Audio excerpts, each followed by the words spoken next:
NSUI દ્વારા અમદાવાદ ખાતે બહેતર ભારત પ્રોગ્રામનું આયોજન કરાયું, જેમાં કોંગ્રેસના પ્રભારી રાજીવ સાતવે યુવાઓ સાથે સંવાદ કર્યો। આ સંવાદમાં પાકિસ્તાનનો મુદ્દો ઉછળ્યો। યુવાનોએ પાકિસ્તાનને નકશામાંથી ગાયબ કરવા માંગ કરી।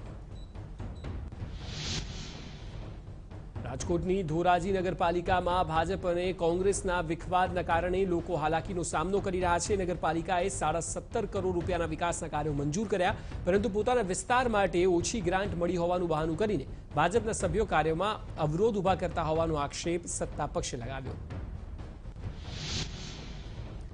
ફિક્સ પગારમાં સિનિયરિટીનો લાભ આપવા માટે રાજ્ય સરકારે પરિપત્રો બહાર પાડ્યા છે, જેને ગુજરાત હાઈકોર્ટમાં પડકારવામાં આવ્યા। સરકારના પરિપત્ર કાયદાને સુસંગત ન હોવાની અરજદારે રજૂઆત કરી।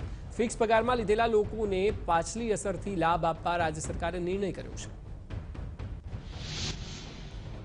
જૂનાગઢ મહાનગરપાલિકાની કામગીરીથી ગુજરાત હાઈકોર્ટ નારાજ છે। પ્રાથમિક સુવિધા આપવાના મુદ્દે હાઈકોર્ટે જૂનાગઢ મનપાને નોટિસ ફટકારી। હાઈકોર્ટે તંત્રની કામગીરી સામે આકરું વલણ દાખવતા કહ્યું કે લોકોને પ્રાથમિક સુવિધા આપવાની તંત્રની ફરજ છે। દાહોદમાં લીમડી ટોલ બૂથ પર કોંગ્રેસના કાર્યકરોએ ટોલ ટેક્સમાંથી મુક્તિ આપવાની માંગ સાથે ચક્કાજામ કર્યો। જાલોદ કોંગ્રેસના ઉપક્રમે ટોલ બૂથ પર ચક્કાજામ કરાયો। ચક્કાજામના પગલે પોલીસનો પણ ચુસ્ત બંદોબસ્ત ગોઠવાયો। કેનેડામાં રહેતા ભારતીયો દ્વારા પણ પાકિસ્તાનનો વિરોધ કરવામાં આવ્યો। ત્યાં વસતા ભારતીય લોકોએ પાકિસ્તાન વિરુદ્ધ સૂત્રોચ્ચાર અને બેનરો દ્વારા વિરોધ દર્શાવ્યો હતો। અમદાવાદના પ્રહલાદનગરમાં કરાચીના નામની બેકરી પર કેટલાક તત્વોએ વિરોધ કર્યો। કેટલાક તત્વોએ બેકરીનું નામ હટાવવા કહ્યું, સાથે જ કરાચી બેકરીના બોર્ડ પર પોસ્ટર લગાવીને વિરોધ કર્યો હતો।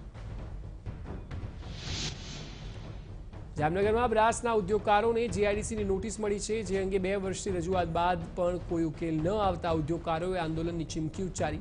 આગામી 27 ફેબ્રુઆરીએ રેલી કાઢીને કલેક્ટરને આવેદનપત્ર આપશે, જેમાં કુલ 13 એસોસિએશન જોડાશે।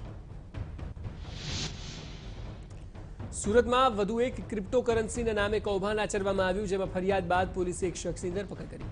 સુરતમાં BSS કોઈનમાં રોકાણ કરીને બમણાથી 3 ગણા રૂપિયા ચૂકવવાની અને કમાવવાની લોકોને લાલચ આપવામાં આવી। અનેક લોકોના કરોડો રૂપિયા એકત્ર થયા બાદ કંપનીએ 2018થી નાટક શરૂ કરી દીધા અને કંપની વારંવાર મેન્ટેનન્સ નામે પોતાની વેબસાઇટ બંધ રાખવા લાગી। જોકે એક રોકાણકારે ફરિયાદ દાખલ કરાવતા પોલીસે હાર્દિક ઝડફિયા નામના ભાગીદારની ધરપકડ કરી।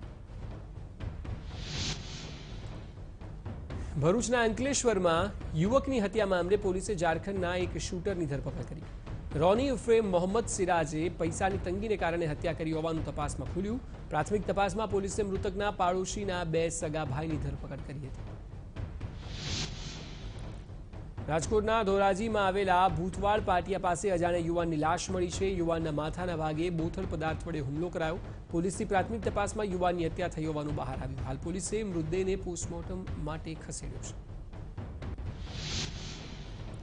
કચ્છના ગાંધીધામમાં પંચરની દુકાનમાં એર કમ્પ્રેસરમાં બ્લાસ્ટ થયો, જેમાં એક કામદારનું મોત થયું તો અન્ય એક વ્યક્તિ ઇજાગ્રસ્ત થયો। રાજવી ફાટક નજીક એક ટાયરની સર્વિસની દુકાનમાં બ્લાસ્ટ થયો। વલસાડના દમણના પાતલિયામાં કારે પલટી મારી, જેમાં 4 લોકોના મોત થયા, 2 લોકો ઇજાગ્રસ્ત થયા। કાર ચાલકે સ્ટીરિંગ પરથી કાબુ ગુમાવતા કારે ડિવાઈડર સાથે અથડાઈને પલટી મારી હતી। ભરૂચ દહેજ રોડ પર પિકઅપ વાન પલટી જતા અકસ્માત સર્જાયો, જેમાં 6 લોકોને ઈજા પહોંચી હતી। ઈજાગ્રસ્તોને સારવાર અર્થે હોસ્પિટલ ખસેડાયા। મોરબીમાં ઝૂલતા પુલ પરથી અજાણ્યા યુવાને નદીમાં ઝંપલાવ્યું। ફાયર અને તરવૈયાની મદદથી યુવાનની શોધખોળ શરૂ કરાઈ। ઝૂલતા પુલના CCTVમાં યુવાન નદીમાં ઝંપલાવતા કેદ થયો છે। અમદાવાદના વાંચ ગામે ફટાકડાની ફેક્ટરીમાં લાગેલી આગમાં દાઝેલા એક વ્યક્તિનું સારવાર દરમિયાન મોત થયું, જ્યારે અન્ય 3 દાઝેલા લોકોની સારવાર ચાલી રહી છે। 2 વર્ષ પહેલા આગ લાગી, જેમાં 2 મહિલા સહિત 3 લોકોના મોત થયા હતા। જામનગરમાં સ્વાઇન ફ્લૂને કારણે વધુ એક દર્દીનું મોત થયું। દેવભૂમિ દ્વારકાના ભારથર ગામની મહિલાનું જીજી હોસ્પિટલમાં સારવાર દરમિયાન મોત થયું, તો સ્વાઇન ફ્લૂને કારણે કુલ 17 લોકોના મોત થયા। 12 દર્દીઓ હજી સારવાર લઈ રહ્યા છે। રાજકોટના પશ્ચિમ ઝોનના 8 વોર્ડમાં 26 ફેબ્રુઆરીએ પાણી કાપ રહેશે। 1, 2, 3, 8 થી 11 અને વોર્ડ નંબર 13 માં પાણી કાપ રહેશે। ન્યારા ફિલ્ટર પ્લાન્ટમાં સમારકામ કરવાનું હોવાથી પાણી કાપ રહેશે.